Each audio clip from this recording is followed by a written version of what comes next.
علما وی و یوسف علیه السلام ته الله ډېر حسن ورکړی و رسول الله ته. نو هلته وایي نیمایي حسن الله یوسف علیه السلام ته ورکړی و. تاسې وایي رسول الله ته.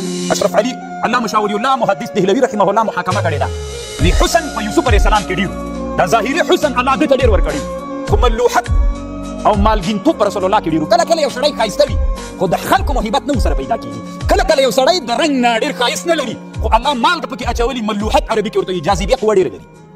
حسن پر یوسف علیه السلام کې ډېر د بدن په لحاظ خو ملوحت په رسول الله صلی الله علیه وسلم کې ډېر ځکه ډېر. تاسې کله د رسول الله په زندګي بحث وکړئ. رسول الله یو یتیم او د یوې کورنۍ نه راوتلی په ډېر لږ زمانه کې د جهل سره دومره لویه مقابله وکړه چې ټول د جهل ټغر یې پورته کړ.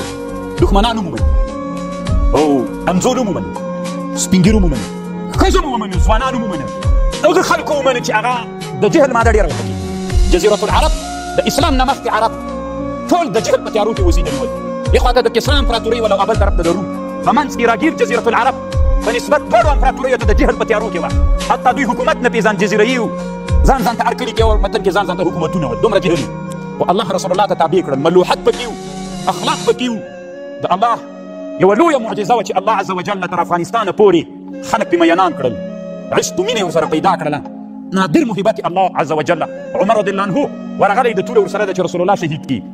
قرآن اوري طه ما انزلنا عليك القرآن لتشقى تنزيلا ممن خلق الارض والسماوات العلى. قرآن چې اوري عمر کې انقلاب راځي بدلون راځي او بیا هر وخت د رسول الله یو لوی مدافع ګرځېږي. دا وړه خبر نه ده. نو دوی مو کله کارټون سوځوي او کله بل شی فکر کوي چې د دوی مینې به ماتې سي. نه داسې هېڅکله نه ده. دا مینه د ناخبرۍ مینه نه ده. موږ د رسول الله په اړه مکمل معلومات لرو. دا مینه هسې د لیونیانو مینه نه ده چې څوک په چا مین ورته ویډیو لیدلی ده وایي نه تر اوسه مې کور هم نه ده لیدلی. هسې مین څه وایي لیلا باندې مینو کور هم نه و لیدلی. داسې مینه نه ده.